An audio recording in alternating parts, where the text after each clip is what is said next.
Moi, j'ai commencé à 6 ans. Mais garder les vaches. Mais moi aussi, à 6 ans. Mais je ne gardais pas les vaches, je pense pas. Voilà. Le matin, Le matin, à 5 h du matin, des fois, on les fauchait à la faux. Hein. Après la traite, les paysans, ils partaient faucher, ou moissonner, ou arracher les pommes de terre. Ou les faire, et planter des pommes de terre. Ouais, et après, la femme apportait à manger les casse-croûtes. Elle ne fauchait pas, mais enfin. Non, mais surtout, elle gardait les bêtes aussi, parce qu'il n'y avait pas de clôture. Oui. C'était les femmes qui gardaient les bêtes. Là, à cette époque, les hommes ne cuisinaient pas, ne faisaient rien du tout. Hein. Les femmes, elles allaient laver à la Loire leur linge. Alors elles venaient ici, elles l'étendaient sur la gravière. Et puis le soir, c'était à peu près sec. Elles remontaient tout ça. Voilà, c'est comme ça. Ça cultivait un peu tout au Basset quand même. Ouais, on avait des bons terrains. Ouais. À Basset, il y avait beaucoup de seigle, de froment. C'est le blé, le froment, on l'appelait. Et puis des pommes de terre, de l'avoine, de l'orge. Des betteraves.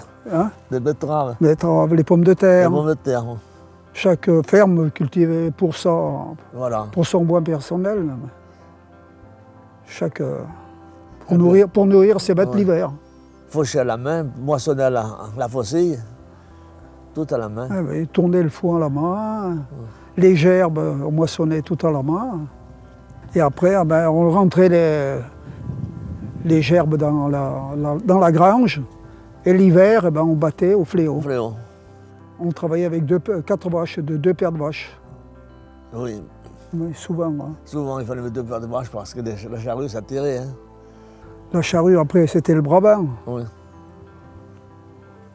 Et après, ça a été le tracteur. Oui. Et il y a l'évolution. Les moutons, il fallait traverser la Garenne avec le bateau. Et on faisait 2-3 voyages. On mettait 25 moutons chaque fois dans la barque. Et il fallait qu'il y en ait un qui est du côté des moutons, qui arrête les autres pour pas qu'ils partent. Parce qu'une fois qu'il y en aura un qui se jette à l'eau, les moutons auraient tous suivi.